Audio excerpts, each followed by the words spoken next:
এষাৰ কথা আছে যে চুৰ গ'লে বুদ্ধি আৰু বৰষুণ গ'লে জাপি, সেই একেই নিয়মে যেন অৱলম্বন কৰিছে গুৱাহাটী পৌৰ নিগমে।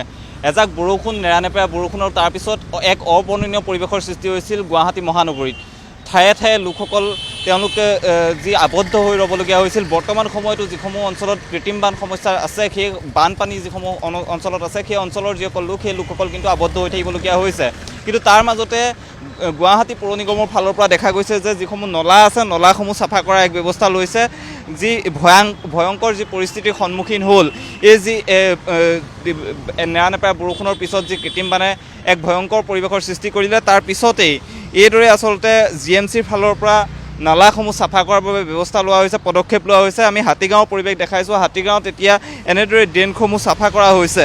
কিন্তু দেখা গৈছে যে এই যিসমূহ কাম, এই কামসমূহ আগতেই কৰিব লাগিছিল হয়তো, যাৰ তেতিয়া হয়তো যি ধৰণৰ এক পৰিৱেশৰ সৃষ্টি হ'ল, সেই ধৰণৰ পৰিৱেশৰ হয়তো সৃষ্টি নহ'লহেঁতেন। কিন্তু তথাপিও আচলতে GMCৰ ফালৰ পৰা যি পৰিৱেশৰ সৃষ্টি হ'ল, তাৰ পিছতে এতিয়া তৎপৰতাই কাম হাতত লোৱা দেখিবলৈ পোৱা গৈছে। এনেদৰে নালাৰ ভিতৰত যিসকল GMCৰ যিসকল কৰ্মচাৰী আছে, কৰ্মচাৰীসকল গৈ তেওঁলোকে নালাসমূহ চাফা কৰা পৰিলক্ষিত হৈছে। আমি দৃশ্যাংশ দেখাইছোঁ হাতীগাঁৱৰ পৰা। হাতীগাঁৱৰ এই পথছোৱা এনেদৰে আচলতে নালাসমূহ চাফা কৰা হৈছে। আৰু হাতীগাঁও ইয়াৰ পৰা অলপ আগলৈ যদি যাওঁ, এতিয়াও আচলতে কৃত্ৰিম বান আছেই সেই অঞ্চলটোত। মূল পথতে যিহেতু পানী জমা হৈ আছে আৰু এই নালাসমূহ দেখিবলৈ পাইছে যে বৰ্তমান সময়ত চাফা কৰিছে GMCৰ ফালৰ পৰা। যি গুৱাহাটী পৌৰ নিগমে কালি মেয়ৰগৰাকীয়ে কৈছিলে যে সময়ে সময়ে চাফা কৰা হয়, কিন্তু যেতিয়া আচলতে এইসমূহ কাম ক্ষিপ্ৰতাৰে কৰিব লাগিছিল, তেতিয়া যদি কৰিলে হয়, তেতিয়াহ'লে হয়তো কৃত্ৰিম বানৰ সমস্যাৰ পৰা কিছু মুক্ত হ'লহেঁতেন মহানগৰবাসী। কিন্তু বৰ্তমান সময়তো দেখা গৈছে যে পৌৰ নিগমৰ ফালৰ পৰা তেওঁলোকে ব্যৱস্থা লৈছে।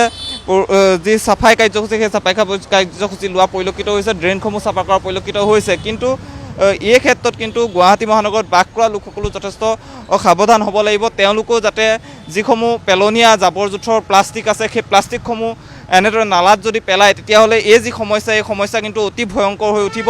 বৰ্তমান সময়তো দেখা গৈছে যে এনেধৰণে আচলতে এইসমূহ প্লাষ্টিকৰ বেগ দেখিবলৈ পোৱা গৈছে। এই বেগসমূহ জাবৰ জোঁথৰসমূহে কিন্তু নালাসমূহ পুতি পেলাইছে, যাৰ ফলত কিন্তু এই অঞ্চলছোৱাত কৃত্ৰিম বানে এক ভয়ংকৰ পৰিৱেশৰ সৃষ্টি কৰে এজাক বৰষুণ দি দিলেই। কিন্তু বৰ্তমান সময়ত গুৱাহাটী পৌৰ নিগমৰ ফালৰ পৰা তেওঁলোকে ব্যৱস্থা লৈছে। গুৱাহাটী পৌৰ নিগমৰ যিসকল চাফাই কৰ্মচাৰী আছে, চাফাই কৰ্মচাৰীসকলে এনেদৰে ড্ৰেইনসমূহ চাফা কৰা পৰিলক্ষিত হৈছে।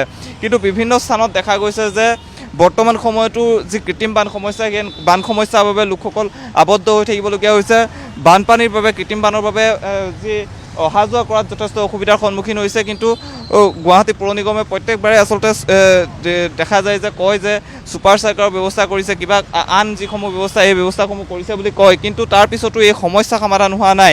এই সমস্যা কেৱল চৰকাৰ প্ৰশাসনক দুখ দিলেই নহ'ব, চৰকাৰ প্ৰশাসনৰ যথেষ্ট কৰণীয় আছে। কিন্তু সমান্তৰালভাৱে যিসকল মহানগৰবাসী আছে, তেওঁলোকেও কিন্তু কৰণীয় যথেষ্টখিনি আছে। গতিকে চৰকাৰ প্ৰশাসনে যিসমূহ আচলতে ড্ৰেইন নিৰ্মাণ কৰে বা ড্ৰেইনসমূহ যেনেদৰে চাফা কৰিব লাগে, সময়মতে সেইসমূহ কৰিব লাগে, বা ড্ৰেইনসমূহ নিৰ্মাণ কৰোঁতে যিসমূহ পদ্ধতি অৱলম্বন কৰিব লাগে, সেই পদ্ধতিসমূহ অৱলম্বন কৰিব লাগে। আনহাতে যিসকল সাধাৰণ লোক আছে, লোকসকলেও কিন্তু এই যিসমূহ নলা আছে, নলাসমূহত জাবৰ জোঁথৰসমূহ পেলাব নালাগে, যাৰ ফলত আচলতে জাবৰ জোঁথৰ পেলোৱাৰ ফলত এনেদৰে পোত খাই যোৱাৰ ফলত আচলতে কৃত্ৰিম বানৰ সৃষ্টি হয়। গতিকে সকলো আচলতে সাৱধান হ'ব লাগিব, সকলো সজাগ হ'ব লাগিব।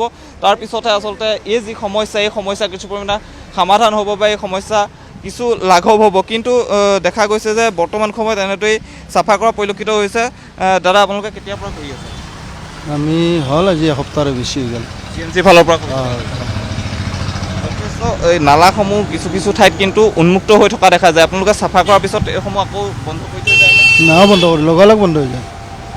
এইটো কাম কৰাৰ পিছতে বন্ধ হৈ যায়। এসপ্তাহ ধৰি আপোনালোকে কৰি আছোঁ।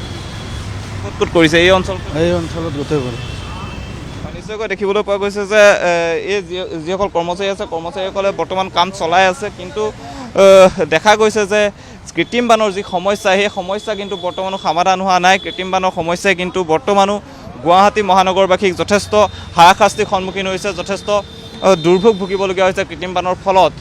আৰু আমি বিভিন্ন প্ৰান্তৰ দৃশ্যাংশ পুৱাৰ ভাগৰ পৰা দেখাই আছোঁ। বৰ্তমান সময়ত আমি দেখাইছোঁ যে কৃত্ৰিম বানে যি জ্বালা কালা খোৱালে বা যি দুৰ্ভিক্ষময় পৰিৱেশৰ সৃষ্টি কৰিলে, তাৰ পিছতে কিন্তু গুৱাহাটী পৌৰ নিগমৰ যিসকল কৰ্মচাৰীসকলে বৰ্তমান সময়ত যি চাফাই কাম, সেই চাফাই কাম ইতিমধ্যে আৰম্ভ কৰিছে বা গুৱাহাটী পৌৰ নিগম ইতিমধ্যে সষ্টম হোৱা পৰিলক্ষিত হৈছে।